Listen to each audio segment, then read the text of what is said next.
Hi everyone, Alexis Yovanno here with the Daily Emerald getting you caught up on our top stories.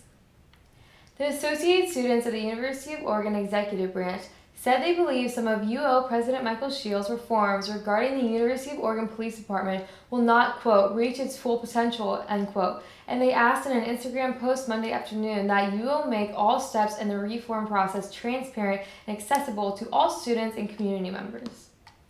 The ASUO Executive Branch, which includes the student body president Isaiah Boyd, vice president Smearden Cundin, and other student-appointed leaders, said the proposed UOPD reforms are a meaningful first step.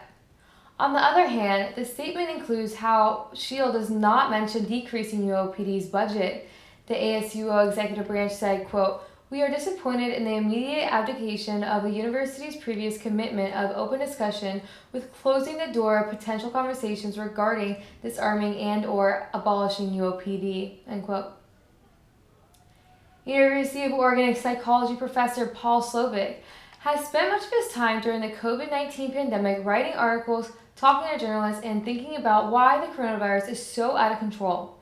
To explain why the case counts are surging and the virus is growing so rapidly, Solvig has drawn on previous psychological research that he thinks is relevant to the pandemic.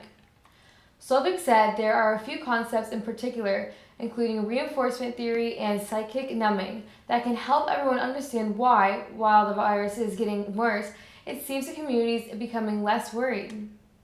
When the pandemic first hit the United States in the spring, most people followed guidelines and took them seriously, Slovic said. Because of pressure to open the economy, which resulted in relaxing restrictions, people started to relax and stop following guidelines as closely. The reason why people are tired of practicing of COVID-19 safe behaviors is because they don't feel the benefit from them, Slovic said. In fact, they feel like they are being punished.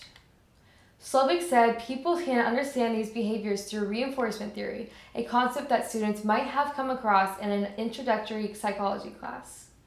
Following the November 9th posting of a picture from the Proud Boys-led, quote, Stop the Steal, end quote, rally in Salem and the University of Oregon College Democrats' condemnation, the Associated Students of the University of Oregon has passed a resolution condemning white supremacy. The photo is of 6 mostly unmasked University of Oregon College Republican members with a, quote, Donald Trump making America great again, end quote, flag in front of a stage adorned with a large American flag flanked on its side by Proud Boy flags.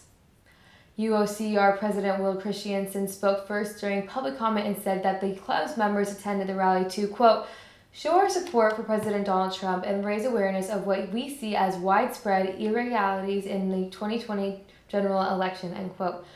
Quote, our efforts at this rally had nothing to do with an endorsement of the Proud Boys, end quote, Christian said.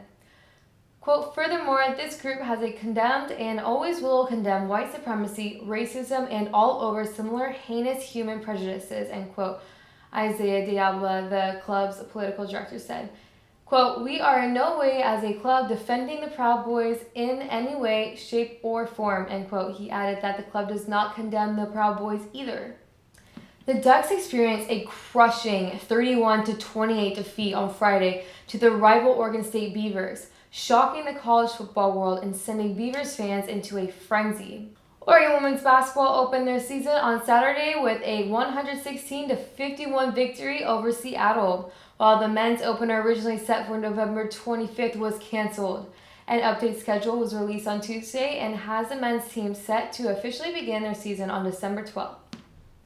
This week, opinion columnist Basil Sterling wrote about the University of Oregon's athletic triple threat and how the prestige of the Ducks' football and men's and women's basketball teams guarantees UO national attention for years to come.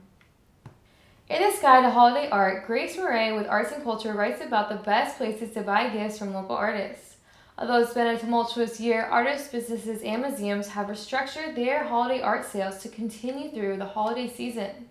The Eugene Holiday Market, which has happened every winter for the past 35 years, will be an open-air market at Park Blocks, where the Saturday market is traditionally held. New Zone Gallery will host their full-scale holiday store in their downtown gallery, and Maud Kearns Art Center will hold their annual club Mudstrin Mix holiday sale. And visit our multimedia section to listen to our latest podcast episodes, including the Emerald Gamecast, discussing the most recent in video game news. This week, an announcement for our James Bond game, Capcom Ransomware Leak, and more. Also tune in to the Emerald Sportscast. This week they discuss Oregon State's football win against UO. That's it for this episode. Please visit dailyemerald.com and follow us on our social media at Daily Emerald to stay connected. Thank you for watching. I'm Alexis Yovanno, and now you're caught up with the Daily Emerald.